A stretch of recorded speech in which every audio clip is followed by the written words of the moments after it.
quartier de la Madrague. Au bord de mer, cette bâtisse s'écroule petit à petit. Hamida, père de famille, nous fait visiter ce qui lui tient de logement. Un loyer de 6 000 dinars le mois, l'équivalent de 60 €, c'est bon marché, mais c'est aussi dangereux. Vétusté du bâtiment, proximité de la mer, résultat, les plafonds s'écroulent. Du coup, 3 pièces sur 4 sont inhabitables. Sa petite famille occupe finalement cette chambre, 9 mètres carrés, et en cas d'urgence, on se réfugie dans la salle de bain. C'est qu'on est en sécurité, parce que quand il y a des mauvais temps, on y passe la nuit ici. Du provisoire qui dure 13 ans que Hamida demande à reloger sa famille. On a frappé à pas mal de portes. Il n'y a rien. Attendre. Attendre, Hamida nous dit qu'il ne peut plus se le permettre. Ses enfants souffrent d'asthme alors que lui-même a diagnostiqué une tuberculose il y a 2 ans. On passe des messages à nos responsables pour au moins qu'ils regardent. Il y a des gens qui souffrent.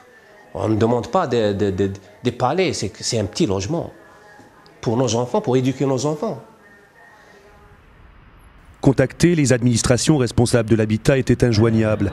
Période électorale oblige, la crise du logement devient un thème de campagne. Le président candidat Bouteflika défend son bilan en la matière. Ces 10 dernières années, nous avons plus construit par rapport à tout ce qui a été construit depuis l'indépendance.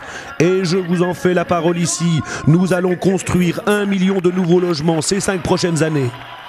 C'est que le phénomène devient urgent.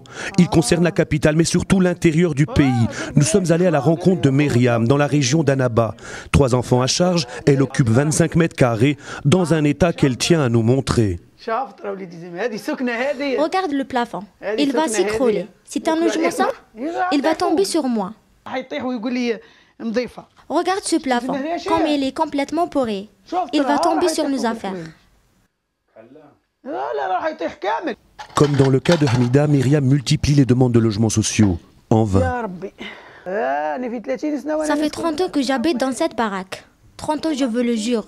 On a fait plusieurs demandes, mais rien. Il faut le piston. Celui qui a les épaules aura son logement, celui qui a de l'argent aussi, et celui qui n'a rien, il n'a que Dieu pour lui.